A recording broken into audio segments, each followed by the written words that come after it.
Muito bom dia a todos. Eu começo por agradecer à Joana Santos, Head of Retail and Travel da Google Portugal, e ao Pedro Santos, o Head of E-Commerce da Modelo Continente, estarem aqui connosco hoje a partilhar as principais tendências do e-commerce em Portugal e a explicarem-nos o que têm visto acontecer, o que é que têm visto mudar, o que têm visto evoluir neste mundo do e-commerce digital nestes últimos tempos e o que vem aí, o que nos espera no futuro próximo.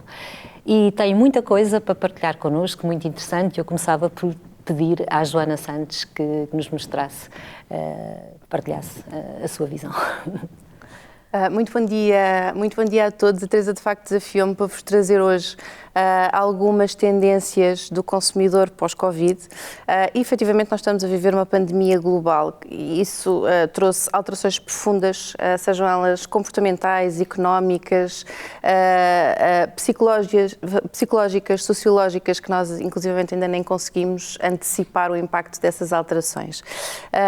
E todos nós somos pessoas, mas também somos consumidores e, de facto, todas estas alterações que estão a acontecer e que nós estamos a viver, pensávamos que em 2021 a coisa já tinha passado, mas não passou, e que, portanto, que estamos a viver em primeira mão e que continuamos a viver, tem impacto na nossa vida enquanto consumidores também. E, obviamente, que é extremamente importante para as marcas conseguirem identificar essas alterações.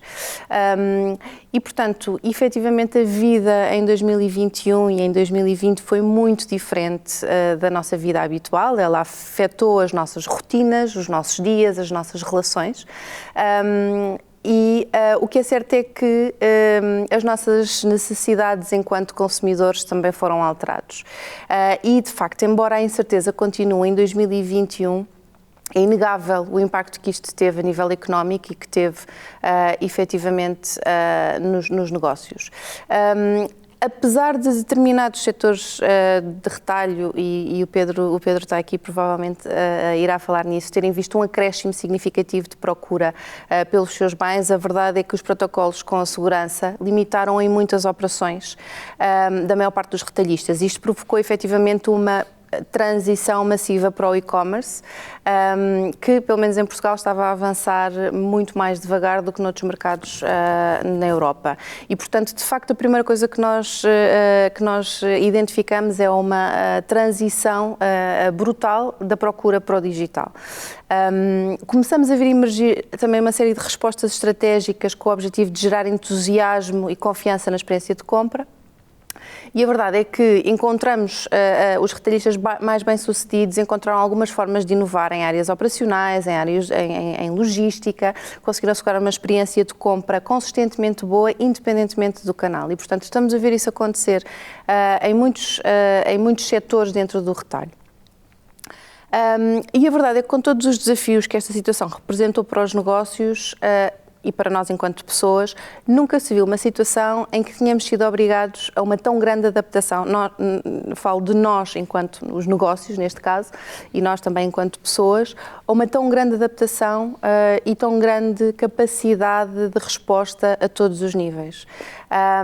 E, efetivamente, aquilo que nós vimos acontecer por parte dos negócios e por parte dos consumidores provocou, de facto, uma aceleração inacreditável do e-commerce em apenas alguns meses. E isso continua a acontecer. Isto traz desafios, mas também traz oportunidades. Aquilo que eu queria partilhar hoje convosco são essencialmente 3 tendências que parecem bastante óbvias à primeira vista. E que efetivamente passam por, estamos a identificar consumidores cada vez mais agnósticos ao canal, portanto os consumidores serão mais omnicanal, eram consumidores que estavam muito habituados em Portugal ao canal físico e hoje em dia têm outra opção e têm outras opções. E vamos falar um bocadinho sobre isso também. São de facto, todas estas alterações provocaram também muitas alterações a nível daquilo que era o os conhecidos triggers de compra e percebemos que existem novas necessidades que os consumidores têm e vamos tentar perceber também como é que isso se alterou. E há também a necessidade de nos adaptarmos enquanto retalho, de adaptarmos o nosso modelo de negócio e veremos um bocadinho como é que isso vai acontecer.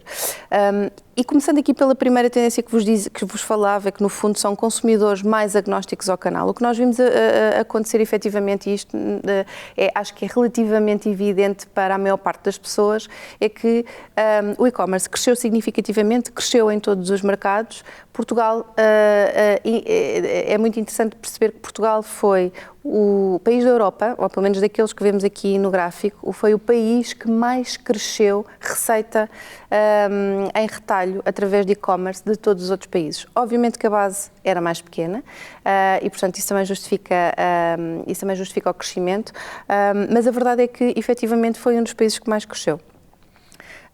Isto apesar de, obviamente, de ter havido, de facto, um decréscimo em faturação no e-commerce, um ligeiro decréscimo em 2020, como um todo. Portanto, o que nós vemos é que este crescimento do e-commerce não compensou o total de vendas, portanto, as vendas que foram perdidas, não chegou para compensar, mas a verdade é que, se não fosse, de facto, o e-commerce, os resultados teriam sido bastante piores. E só para vos dar um exemplo, para que seja um bocadinho mais evidente a dimensão deste crescimento, eu gostava de partilhar convosco alguns dados de pesquisa de 2020 e aquilo que vemos efetivamente são categorias de pesquisa dentro do setor do retalho e vemos de facto crescimentos muito interessantes, desde fitness equipment, a categoria de fitness equipment cresceu 93% no ano passado. Até home and garden nós virámos-nos muito mais para dentro de casa, fomos obrigados a ficar dentro de casa e portanto isso refletiu-se nas nossas necessidades enquanto consumidores e nas compras que fizemos e na pesquisa que fizemos à volta disso, que cresceu efetivamente no ano passado 41% year on year. E muito interessante perceber também como é que isto evoluiu em 2021, porque já passaram 3 meses desde o início do ano e, efetivamente, em 2021 continuamos a assistir a crescimentos muito significativos quando comparados com o mesmo período do ano anterior. E, portanto, esta tendência de aceleração não parou e esta transição da procura para o digital não ficou por aqui, ok? E uma das coisas também que eu acho que é importante mencionar é que no ano passado nós tivemos momentos em que as lojas estiveram abertas e momentos em que as lojas estiveram fechadas e o que vimos foi, obviamente, um aumento exponencial da procura nos momentos em que as lojas estiveram fechadas, depois vimos um decréscimo quando as lojas abriram, mas que nunca chegou aos níveis que tínhamos no início do ano, antes de existir pandemia, portanto, em janeiro e fevereiro. Portanto, estamos a falar de volumes de pesquisa em digital que atingiram um baseline muito superior àquilo que tínhamos visto no início do ano. E, portanto, isto mostra-nos que o digital e o e-commerce são hábitos sticky que ficam com as pessoas e, portanto, é uma tendência que, efetivamente, é expectável que continue e que se mantenha no futuro. E só para vos dar alguns exemplos da resposta que vimos os negócios darem em todo o mundo em relação a esta alteração significativa que vimos no ano passado, gostava de partilhar convosco alguns exemplos, não só, e aqui são sobretudo mais exemplos de como transpor um serviço e um atendimento ao cliente que era essencialmente uma experiência física e transpor essa experiência para o digital. E vemos aqui vários exemplos que não vale a pena discutir caso a caso, mas temos muito interessante da ASICS que lançou virtualmente 3 novos modelos de ténis porque não teve a oportunidade de o fazer de forma física e, portanto, fê-lo com algum sucesso através de canais digitais. Temos, por exemplo, o exemplo do IKEA, que abriu a sua primeira loja virtual no Tmall, com uma parceria com o Alibaba. Temos um exemplo muito interessante do setor de beleza, que efetivamente utilizou a realidade aumentada para proporcionar uma experiência semelhante àquela que as pessoas têm na loja quando vão experimentar os produtos, quando pedem assistência aos produtos. Há um exemplo também muito interessante do Currys no UK, que passou a fazer atendimento ao cliente através de videochamada. Isto parece relativamente básico, mas existe recursos e uma estratégia que não é fácil montar em tão pouco tempo e, portanto, temos muitos exemplos ao longo do mundo e ao longo do ano 2020 de como os negócios tiveram capacidade, efetivamente, de se adaptar e de dar resposta a estas questões. E, portanto, para vos falar da primeira tendência relativamente aos hábitos de relativamente ao facto de os consumidores serem cada vez mais agnósticos ao canal, isto acontece de facto com uma aceleração do e-commerce e acontece com uma série de sinais que nos mostram que isto é uma tendência que vem para ficar e que os hábitos de compra online são sticky e que as pessoas vão continuar a fazê-lo. A verdade é que os retalhistas omnicanal, ou seja, os retalhistas, se quiserem chamar-lhes tradicionais, que têm um peso do negócio grande nas lojas físicas, têm uma vantagem competitiva enorme em relação aos pure online players, é que têm todos os canais disponíveis, ou pelo menos têm 2 canais disponíveis. E, portanto, se conseguirem fazer bem o seu trabalho, efetivamente conseguem ter uma vantagem competitiva inacreditável. E isto passa por perceber que o consumidor é agnóstico ao canal e que temos que lhe dar a melhor experiência possível, independentemente do processo de decisão de compra que ele escolha fazer e independentemente da forma como ele decida concretizar a compra, seja ela research online, purchase offline, seja através de fazer a compra numa loja física, mas depois ou fazer a pesquisa numa loja física porque gostou daquele sofá, mas depois ir para casa e ainda pensar um bocadinho melhor e fazer a encomenda do sofá em casa, seja ir levantar à loja, enfim, todas as possibilidades que eu acho que já são conhecidas de todos nós. E, portanto, mas isto é fácil de perceber, mas a verdade é que hoje em dia isto não acontece e, portanto, há uma tendência muito grande para a loja física e é muito importante perceber que os consumidores vão ser cada vez mais exigentes em relação a isto e que é importante, de facto, que consigamos providenciar ou proporcionar uma experiência omnicanal de facto interessante. Segunda tendência que vos queria falar muito rapidamente, as sazonalidades mudaram e, portanto, nós estamos habituados a conhecer, nós operamos, imaginem, num negócio, num determinado negócio, hipoteticamente há 30, 40, 50, 100 anos e, portanto, conhecemos muito bem o nosso consumidor. Mas o nosso consumidor hoje, a partir de 2020, é muito diferente do nosso consumidor de sempre. Porquê? Porque os grandes impulsionadores da sazonalidade de compra agora são menos previsíveis. E isto é fácil de perceber. As férias já não são quando nós achámos que iam ser e, portanto, as férias são um dos impulsionadores do clima. Continuamos a não dominar, mas isso também nunca dominámos, não é? Os eventos sociais, a forma como nós nos relacionamos, os concertos, os festivais de música, tudo isso mudou. E obviamente que isso tem implicação na forma como nós consumimos. E dou-vos um exemplo muito concreto. O piquenique, por exemplo. O piquenique era uma coisa que era um evento social de nicho, era uma coisa que estava um bocadinho em desuso, então havia tantos restaurantes, tanta coisa para fazer, não é? Tanta oferta, e de repente começam a ver-se os parques cheios e as pessoas a combinarem juntar-se à volta de uma toalha no chão, de facto para conseguirem socializar, ok? E portanto, isto só para vos dar um exemplo de como os nossos comportamentos de compra estão de facto a mudar. E trago-vos um exemplo de um estudo que a Google fez também a nível global e, portanto, com muitos exemplos da forma como, em todo o mundo, a forma como cada um de nós vive a sua casa mudou significativamente. E isso reflete-se no aumento das pesquisas e da procura e do envolvimento que nós temos com a casa. Se antigamente a casa se calhar era um sítio onde nós íamos dormir para muita gente, obviamente nem toda a gente igual, mas onde íamos dormir e onde passávamos o menos tempo possível, hoje em dia a casa é o sítio onde nós passamos o máximo de tempo possível, deixou de haver escritório para muita gente, não é? E portanto isto teve um impacto significativo no envolvimento e no foco que as pessoas põem na casa. E portanto tudo o que são pesquisas relacionadas com produtos, com compra, com renovação da casa, os espaços exteriores, por exemplo, em alguns países as pesquisas por casas com espaços exteriores aumentaram significativamente. A renovação da nossa casa, de facto, acaba por ter um impacto muito significativo e isto não era uma sazonalidade habitual, não era algo que nós pudéssemos antecipar e foi uma coisa que aconteceu.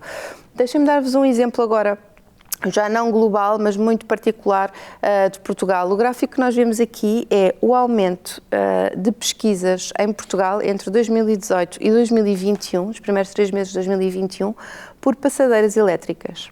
Okay? Vocês veem o incrível subida e crescimento que houve ali. E falando em sazonalidade em particular, quando olhamos concretamente para 2019, antes de tudo isto acontecer, víamos que a sazonalidade era diferente daquela que vemos no primeiro gráfico, no final do primeiro gráfico, que é o início do ano 2020. Vemos que há uma tendência crescente ao longo do ano, ok? Por pesquisas e por interesse. E aquilo que vemos é que com a pandemia houve um despoltar brutal desta necessidade no início do ano e no momento em que as lojas fecharam e os ginásios fecharam e as pessoas precisaram de encontrar uma alternativa para fazer exercício em casa, ok? E, portanto, isto era uma sazonalidade que não existia e que mudou efetivamente. Para além das sazonalidades, nós enquanto pessoas, como dizia no início, todos nós mudámos, transformámos-nos neste ano e ainda não temos noção do quanto. E aquilo que é interessante perceber também, e para partilhar mais uma vez alguns dados globais, é que de facto todos nós reposicionamos os nossos valores, as causas em que acreditamos, as coisas mais humanas e que mexem connosco no dia-a-dia, passaram a ter uma dimensão diferente. E vemos isso refletido nas pesquisas a nível global, que passaram a ter muito mais um sentido de ação, ou seja, as pessoas passaram a querer agir sobre as causas que de facto lhes são importantes ou que tomaram uma dimensão diferente neste ano que passou. Em Portugal, muito concretamente, vimos, só para vos dar alguns exemplos, um crescimento significativo de pesquisas por diversidade, por exemplo. Diversidade, seja ela racial, de género, o que seja. Ou seja, vemos um crescimento muito significativo também de pesquisas por consumo consciente, por exemplo. Isto mostra-nos que, de facto, todos estes acontecimentos que nós vivemos nos últimos meses e no último ano tiveram um impacto naquilo em que nós acreditamos. Isto é relevante porque neste contexto que estamos aqui a discutir, porque as marcas têm que perceber isto, para chegar melhor ao seu consumidor. Cada vez mais, nós, enquanto consumidores, valorizamos marcas com propósito. E, portanto, é muito importante que, de facto, os negócios encontrem o seu caminho nesta área e partilhem o seu ponto de vista com o consumidor. E, portanto, com estes triggers de compra a mudar, com estas motivações, as sazonalidades, a nossa própria perspectiva em relação à vida a alterar-se, o que é que isto significa para as marcas e para os negócios? Significa uma necessidade maior de flexibilidade, equipas mais preparadas para reagir, muita utilização de dados para conseguir antecipar tomadas de decisões que deixam de ser anuais, ou seja, as decisões deixam de ser tomadas no início do ano com o plano feito para o ano todo. Portanto, isto vai exigir de facto uma necessidade muito grande de análise de dados e uma preparação para mudar os ponteiros quando for necessário. E, portanto, e por último é muito importante, como vos falava há pouco, que as marcas tenham um ponto de vista e que o partilhem com o consumidor. Última tendência que gostava de partilhar convosco, isto é uma tendência que se calhar ainda não é muito evidente aqui em Portugal, mas que estamos a ver crescer muito noutros mercados, que é o movimento Direct to Consumer. E o movimento Direct to Consumer significa o quê? Significa uma marca que vende ao consumidor sem intermediário, seja ele um retalhista, um marketplace, seja o que for. Portanto, pode ser um pure digital player, como temos visto muitos surgirem, mas também pode ser um player tradicional, como uma Nike, que de repente pretende começar a ter uma relação direta com o seu consumidor, sem intermediação do retalho. E isto, de facto, é muito importante, porque isto é um movimento, se quiserem, de desintermediação, que acontece noutros setores, como no caso do turismo, em que, de facto, as marcas de turismo estão extremamente dependentes das online travel agencies, como os bookings e etc., e que procuram cada vez mais ter uma relação direta com o seu consumidor, conseguir vender diretamente ao seu consumidor, e isso começa a acontecer também no retalho. Em 2016, a Nike já planeava crescer o seu negócio, ou a sua fatia do negócio direct to consumer, em 250% em 2020. E aquilo que vimos foi que, efetivamente, o crescimento foi muito superior a isso, obviamente muito acelerado pela pandemia, porque o e-commerce e o digital é muito propício a este movimento. Porque torna o jogo mais transparente e transparente, se calhar não é a palavra certa, mas torna o jogo muito mais focado no produto. Porque, de facto, uma loja física tem toda uma atratividade e tem uma impulsividade que pode não existir tanto no digital. E, efetivamente, o crescimento do digital, de facto, propicia este crescimento. Isto também é relevante, este movimento Direct to Consumer, porque nos leva a um outro ponto, que é, num mundo cheio de coisas, num mundo cheio de produtos, a experiência torna-se cada vez mais importante. Porquê? Porque já há pouca diferenciação entre os produtos, ou já há pouca capacidade de diferenciação entre os produtos. E, portanto, aquilo que vai ser diferenciador vai ser a experiência, não só a experiência de compra, mas a experiência que nós temos com o produto e com a marca e tudo isso. E estas marcas, Direct to Consumer, entendem a importância da experiência para além da transação e são muito, muito obcecadas não só com a experiência do consumidor, mas com a relação que criam com o consumidor. E isto é muito visível nas pesquisas online e voltemos às pesquisas para identificar estas tendências que começam a acontecer. Porque aquilo que as pessoas pesquisam, quando pesquisam um determinado retalhista ou os produtos que um determinado retalhista vende são muito focadas em produto. E quando as pessoas fazem produtos em preço, no fundo nas coisas mais básicas da relação que nós temos com um produto ou com uma compra. Mas quando vemos de facto as pesquisas que as pessoas fazem relacionadas com uma marca, tem muito mais a ver com ou seja, são coisas que transcendem a relação com o produto ou que transcendem as características do produto e que têm muito mais a ver com coisas que são muito paralelas, digamos assim. Por exemplo, em relação à Nike, que pesquisas é que as pessoas fazem em relação à Nike?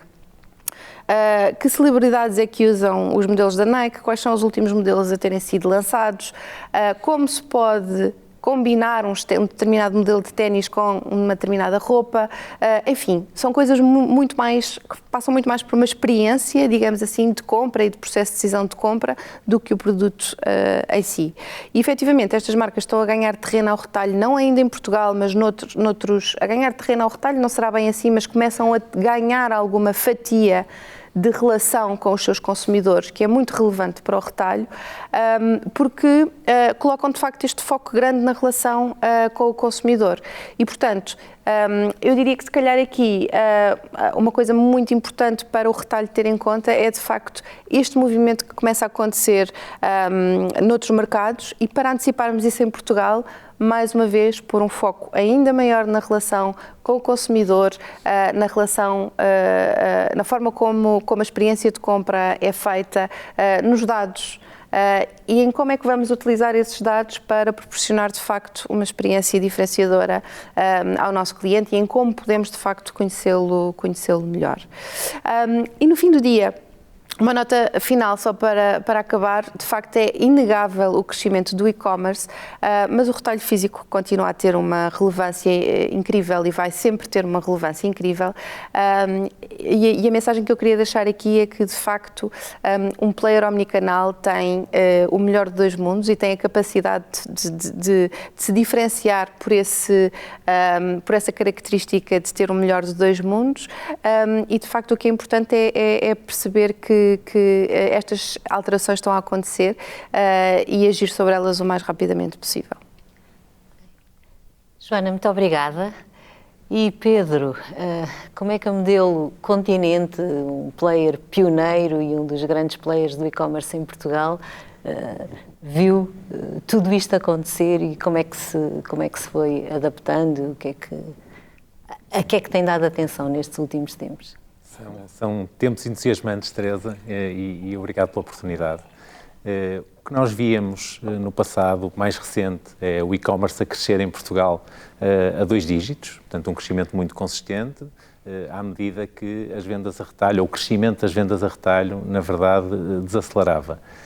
E o ano passado, pelos motivos que todos conhecemos, foi um ano de enorme alavancagem do e-commerce, em que o e-commerce cresceu muito significativamente, num período mais pandémico inicial de lockdown, mas que depois se colocou a níveis bastante superiores daqueles que tínhamos anteriormente. Portanto, uma aceleração significativa do canal nas propostas de valor procuradas pelos clientes. E nós, particularmente em Portugal, sabemos que acontecimentos ímpares geram resultados ímpares, que não existem efeitos one-off e que as coisas acabam por perdurar. E tal como na onda da Nazaré, que quando foi descoberta tinha 4 ou 5 pessoas a ver e que em momentos posteriores, até em momentos pandémicos, já tinha centenas de pessoas a verem, também é aquilo que é o que nós sentimos que acontece no e-commerce. Algum stickiness que nos parece que vai acontecer, ou seja, há um conjunto de hábitos que vão perdurar e que nós vamos continuar a perseguir, mesmo depois de passar esta fase, e com isto o que vemos é que surgem aqui um conjunto de tendências, eu diria que é o próximo normal, que já é um novo normal, e que são essencialmente, que eu gostava de vos falar, que é o omnicanal, o cada vez mais omnicanal, portanto não é só o omnicanal, a ultraconveniência, e também já vamos falar de o que é isto da conveniência, a inteligência, fazer negócio com inteligência, aplicar a inteligência aos negócios, e a sustentabilidade no sentido de deixarmos aqui um mundo pelo menos igual, mas provavelmente melhor do que aquele que encontramos e que nos foi deixado. E começando pela primeira tendência do cada vez mais omnicanal, as jornadas de compra tipicamente começam e cada vez mais começam no digital. Nós vemos que as pessoas usam as redes sociais para partilhar alguns dos conceitos, até que já falamos antes, que usam as redes sociais para mostrar coisas, e também as marcas interagem com os seus clientes, onde os clientes estão, e as redes sociais são um exemplo muito concreto disso. Mas não só, mesmo as nossas jornadas de compra físicas são muito conduzidas pelo digital. Quando nós saímos de casa para ir comprar algum produto, usamos muitas vezes ferramentas que nos levam a uma loja ou outra, a um tipo de loja ou outro tipo de loja, e por isso é que nós, no caso do Continente, nos posicionamos como um retalhista que está com o cliente onde ele estiver, no canal que ele estiver. Portanto, estamos com ele nas lojas físicas, que efetivamente, a muito longo prazo, vão ter uma vida claramente muito saudável e ser muito representativas deste comércio omnicanal. Aliás, nós passamos os últimos mais de 30 anos a fazer lojas excepcionais para que os clientes gostem de estar lá, de interagir connosco e de comprar lá, mas também são soluções de site, de app, de e-commerce propriamente dito, que, lá está, têm reunido cada vez mais clientes neste canal. E fazemos isto porque é aqui que estão os nossos clientes, e esta é uma oportunidade importantíssima de aumentarmos a forma como nos relacionamos com os nossos clientes. Na verdade, o que assistimos é um maior share of wallet por maior fidelização, com a disponibilização de experiências omnicanal muito integradas e que dão resposta ao que são as necessidades dos nossos clientes. Portanto, esta é a primeira grande tendência que sentimos que cada vez vai ser mais omnicanal. Uma segunda tendência é a conveniência, e eu até diria a ultraconveniência, mas a conveniência é um conceito muito lato, e neste aspecto o que vemos é estar presentes com os clientes nas diferentes missões de compra, quer seja uma compra mensal de maior abastecimento, quer seja uma compra ultra rápida de um ingrediente de última hora, ou a preparação de um componente para a preparação de uma receita, e na verdade estar com o cliente em todos esses momentos de verdade é algo que sentimos e que os nossos clientes sentem que é verdadeira conveniência. Mas também é estar com os clientes onde eles estão, e por isso falamos de ter centenas de pontos de levantamento de encomendas que os clientes fazem online, porque as jornadas de compra são mais complexas. É como dissemos, normal comprar online, ter uma loja em que podemos devolver, ou em que podemos comprar mais alguma coisa, ou levantar a encomenda, relacionar-nos com o retalhista através de um contact center. São jornadas mais complexas, mas também mais completas. Mas, no fim do dia, isto da conveniência é dar mais tempo aos clientes, dar mais tempo para eles usarem a fazer aquilo que mais lhes agrada, para estarem com a família, para fazer desporto, e este é que é o grande conceito que vai cada vez vingar mais, à medida que as pessoas querem cada vez mais até aproveitar a vida e as coisas provavelmente mais simples. Isto leva-nos a um terceiro conceito, que é o conceito de trazer inteligência para o negócio. Nós temos de conhecer estas jornadas tão complexas, estas jornadas de compra, de relação tão complexas, que passam pelo digital, pelo físico, eventualmente até por outros canais. Conhecer o que são os pain points do cliente em cada passo, os magic moments, quais são os momentos que nós temos, quais são aqueles momentos de verdade que nós temos para verdadeiramente os encantar.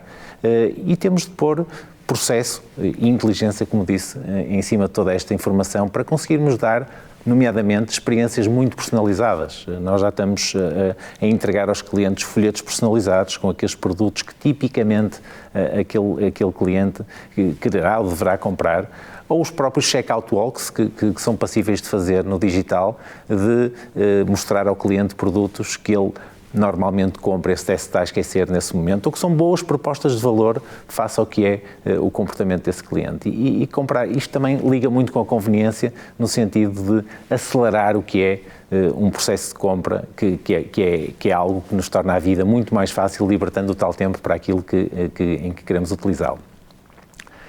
Eu falaria também de uma quarta tendência, que é a sustentabilidade.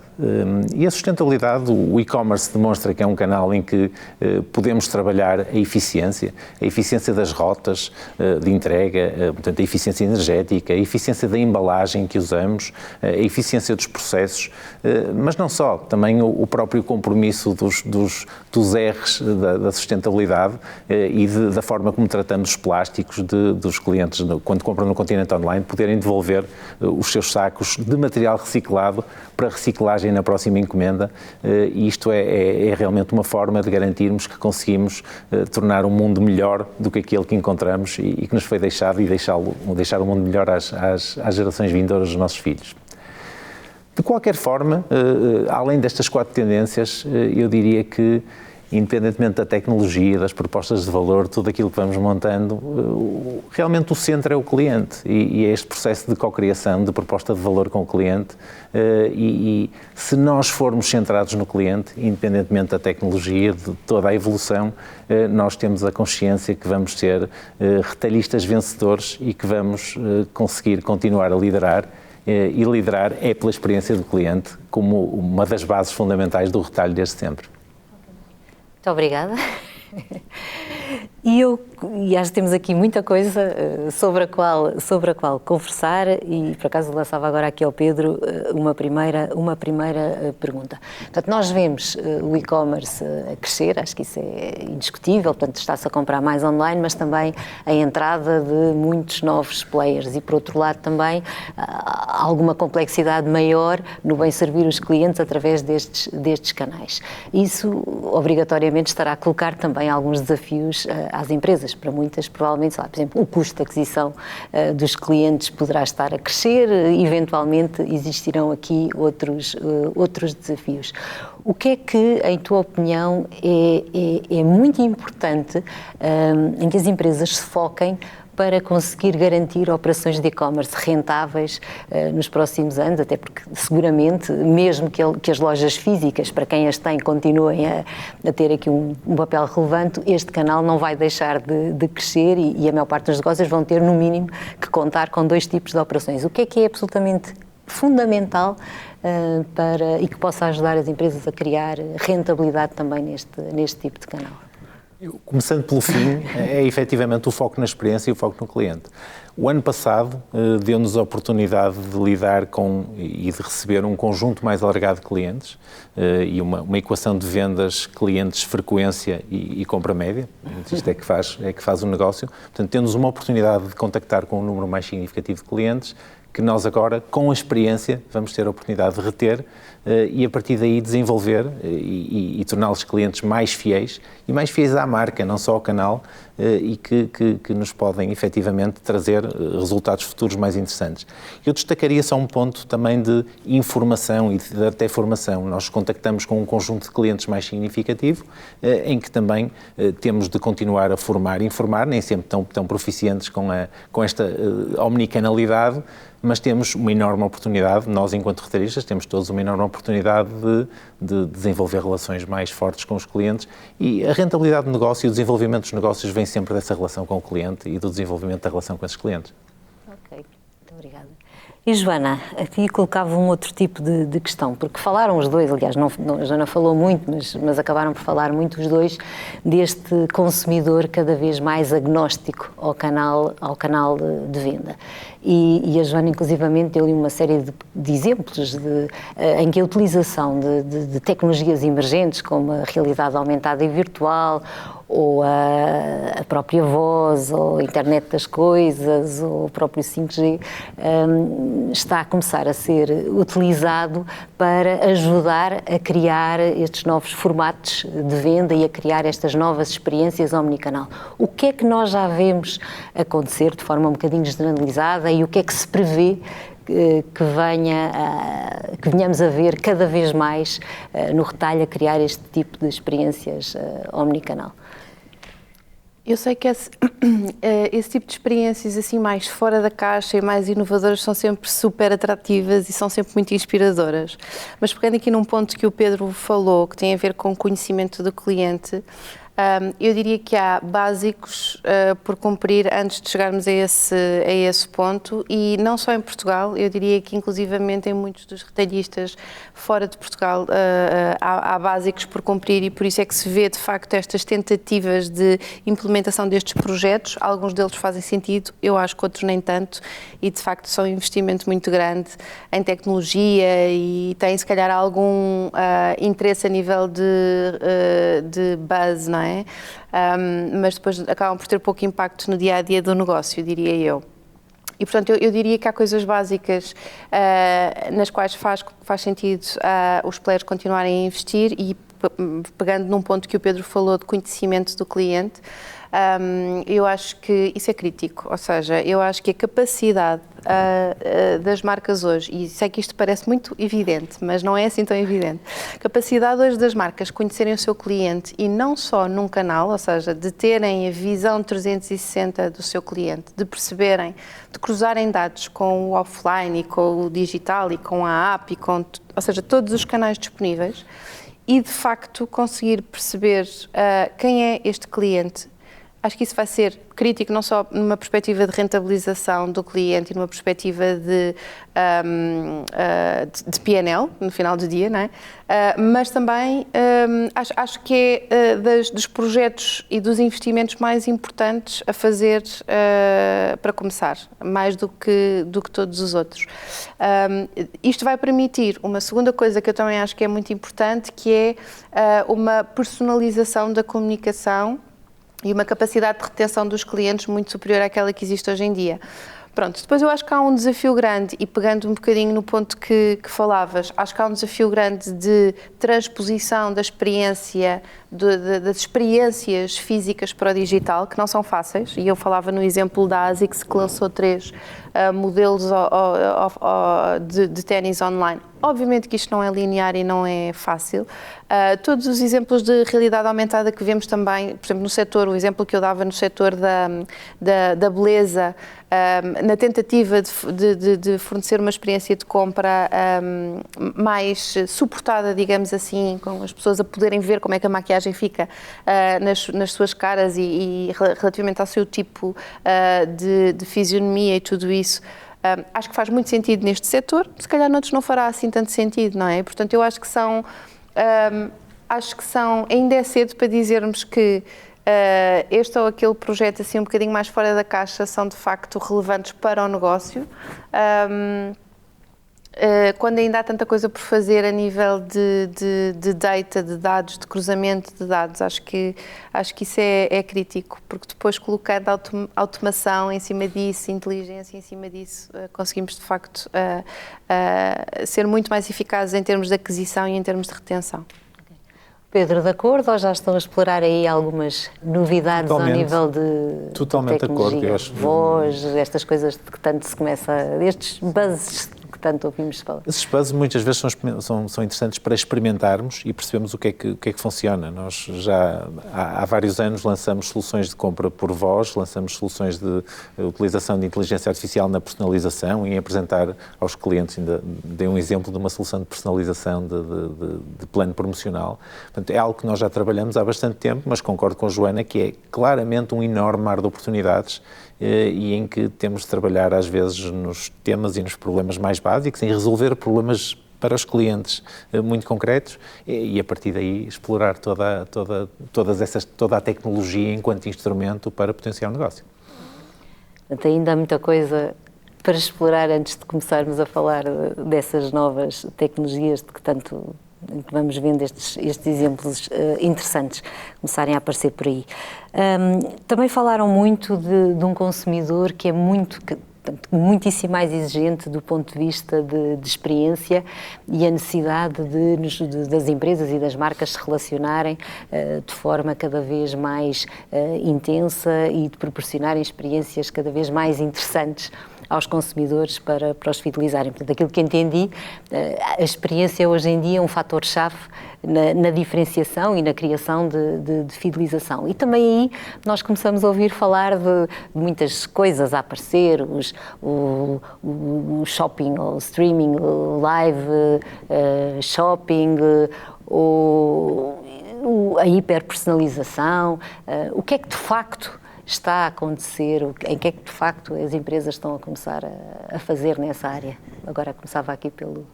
Imensas coisas, nomeadamente na experimentação. Também já experimentamos live shopping, live streaming, ou shopping em live streaming.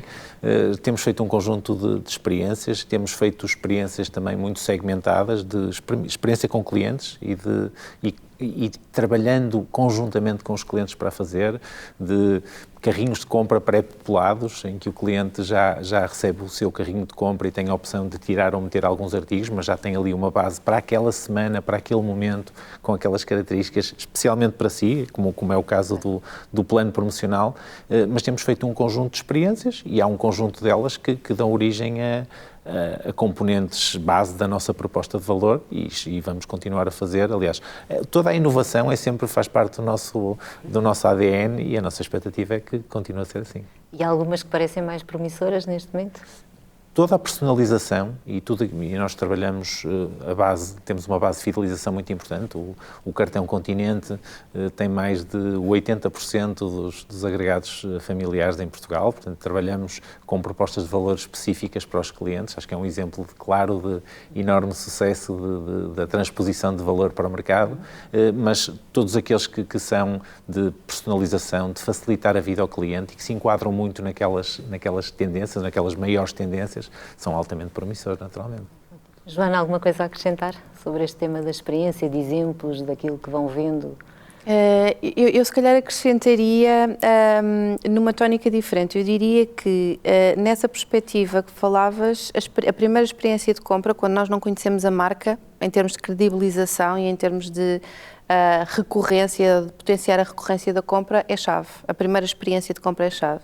E quando nós pensamos em experiência de compra, pensamos em coisas tão simples como que a compra seja rápida, ou seja, quando estamos a falar de digital ou quando estamos a falar de omnicanal, que seja rápida, que seja fácil, que não haja grandes, ou seja, que os campos apareçam, como o Pedro falou, pré-populados, que eu não tenha que estar a preencher um número infinito de campos, que depois a experiência de entrega, se eu tiver alguma dúvida durante o processo de compra, que seja fácil falar com alguém, que me esclareçam a dúvida de forma imediata e rápida, que depois a experiência da entrega seja também muito satisfatória, e isto passa por ser rápido também, por correr bem e por não haver problemas e dificuldade de comunicação quando é caso disso, que a experiência de unboxing quando recebemos a encomenda em casa seja também satisfatória e surpreendente e que nos surpreenda. E são coisas tão simples como isto. E isto muitas vezes ainda não acontece. E, portanto, eu mais uma vez reforçava um bocadinho a ideia de que às vezes basta isto, e isto não é fácil de conseguir fazer, para que consigamos captar um cliente e consigamos conquistar um cliente para a nossa marca. E pronto, e acho que isso é fundamental, mais uma vez. E agora isto é pura curiosidade, mas o que é que faz as empresas falharem nisso? Porque eu ouvi-vos falar muito de as empresas continuam a falhar em vários aspectos, ou continuam a não oferecer muitas coisas básicas e que acabam por ser muito determinantes no sucesso de toda uma operação de e-commerce. Porquê é que isto tende a acontecer? Tem alguma... Isto é... Eu tenho algumas ideias sobre isso, que não sei se são realidade ou não. Eu diria que há aqui uma falta de pressão dos consumidores, que se calhar a pandemia agora veio mudar um bocadinho isso, ou seja, Portugal sempre foi muito fácil fazer compras nas lojas físicas, não é? Porque as lojas estão abertas até tarde, porque há muitos centros comerciais perto, porque, ou seja, há uma série de condições que facilitam a compra na loja e, portanto, nunca houve uma pressão do consumidor para que isto avançasse de forma mais rápida e, portanto, os negócios nunca foram pressionados a fazê-lo. Por outro lado, também nunca houve grande pressão de concorrência, não é? Porque todo o mercado funcionava da mesma maneira e não havia um pure online player com força suficiente, como é o caso, por exemplo, do que aconteceu noutros mercados com a Amazon, que veio pressionar os negócios para acelerarem em termos de experiência de compra. E, portanto, eu acho que é uma questão de haver essa pressão ou não, e na minha opinião ainda não tinha acontecido.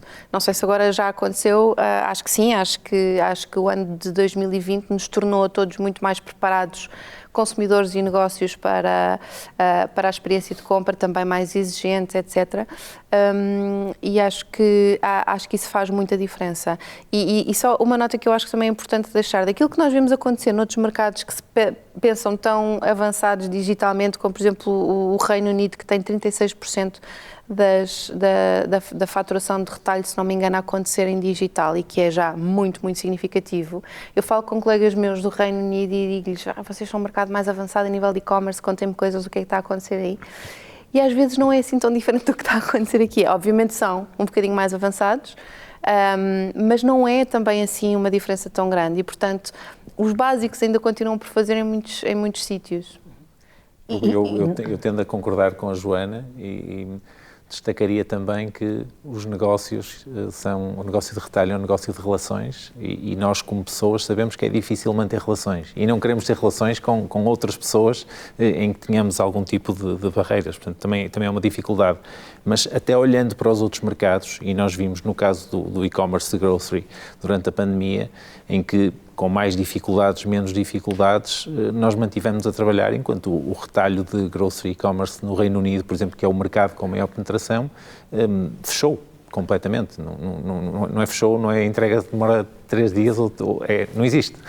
E nesse aspecto a resiliência que também se demonstrou foi significativa. Portanto, nos outros mercados também existem desafios de várias naturezas. Eu imagino que sim, e era só tentar perceber o que é que de facto podem as empresas fazer, porque imagino que de facto os clientes se vão tornar cada vez mais exigentes e vão pedir mais que pelo menos estes básicos se cumpram, e tinha alguma curiosidade em perceber, porque quando é básico, supostamente, sim, deveria ser aquilo pronto. Mas eu acho que passa muito por isso, passa muito por uma ausência de necessidade, e de repente, quando essa necessidade existe, não é? Ou seja, por pressão da concorrência ou pelo constrangimento, pelo contexto, digamos assim, que vivemos, isso tem que acontecer, não é?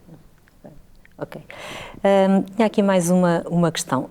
Neste mundo do comércio digital, e quando passamos para aqui, e falando aqui também um bocadinho de Portugal, onde de facto as pessoas gostam muito e têm muita possibilidade de fazer as compras no mundo físico, este é um mundo onde as pessoas não, para já, eu penso que isto no futuro irá mudar, mas para já não veem o produto, não tocam, não sentem, não cheiram e, portanto, eu diria que tem que acreditar mais nas marcas e nas empresas, não é, que fazem parte de toda a cadeia de valor do e-commerce para se sentirem confortáveis para comprar. Portanto, há aqui um tema da confiança, é um tema que ganha, ou que ganhará, ou que poderá ganhar aqui alguma relevância no mundo do e-commerce.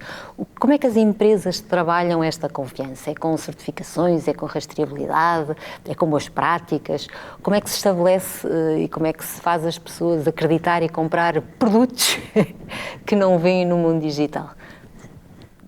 Já um dos nossos slogans passados diziam que a confiança se constrói produto a produto, mas na verdade a confiança é um ativo e é o maior ativo, ou dos maiores ativos que demora a ganhar e que se constrói com ações muito concretas ao longo do tempo que a vão reforçando. No caso do e-commerce, o que sentimos é que o facto do cliente nos poder comprar e ter, por exemplo, centenas de lojas onde pode devolver, trocar, acrescentar mais alguma coisa, é efetivamente um ativo importante, assim como toda a marca e as relações que fomos desenvolvendo com os portugueses ao longo do tempo, que são um ativo, como disse, realmente muito relevante e que permite que os clientes possam estar totalmente confortáveis na compra, mas constrói-se ao longo do tempo e com ações muito concretas.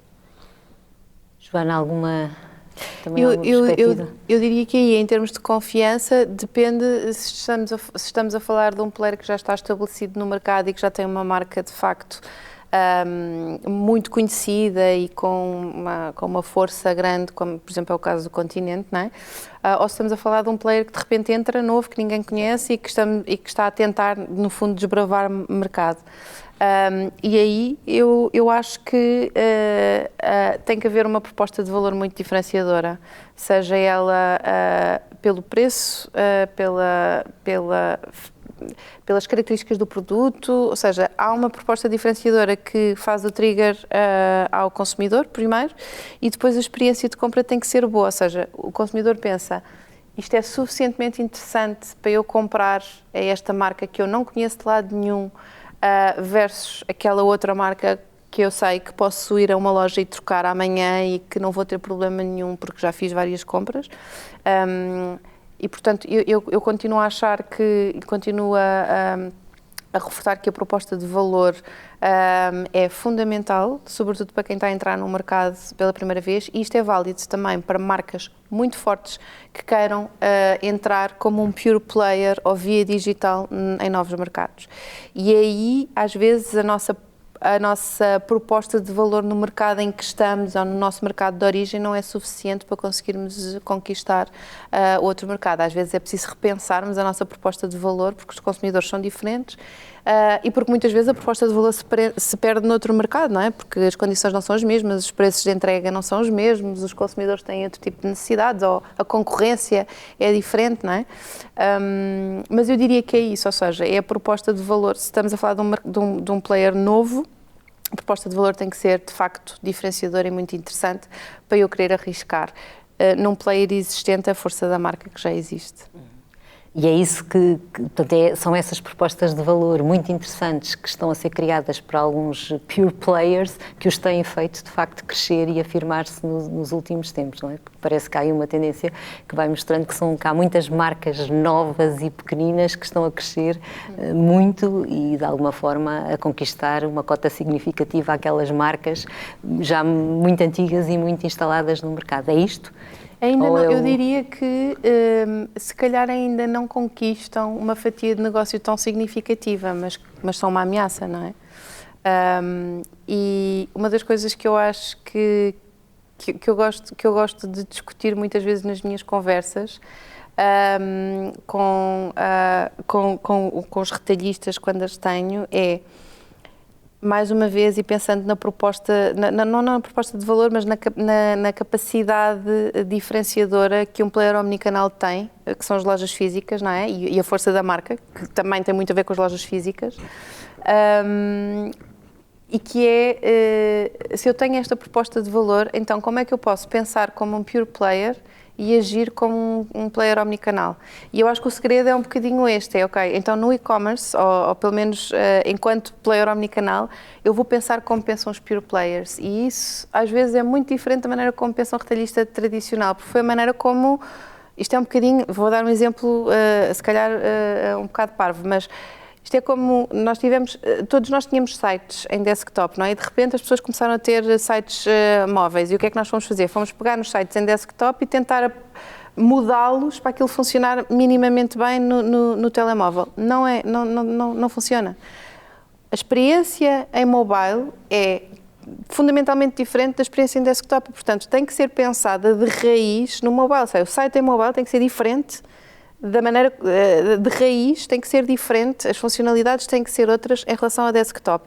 E isto é um bocadinho, faço o paralelismo com um player que durante anos e anos e anos e anos pensou o seu negócio com base nas vendas e no footfall, digamos assim, e obcecar com o footfall, e de repente há uma nova realidade que é fundamentalmente diferente, então vamos tentar adaptar aquilo que é o que nós conhecemos ao footfall, à lógica, digamos assim, tradicional. Não é o ideal, portanto, o ideal é mesmo pensar como um pure player, com novas regras, com um mindset completamente diferente e depois pegarem toda a nossa vantagem competitiva e a nossa capacidade que nós já temos, que estes negócios já têm, de conquistar estes clientes e de os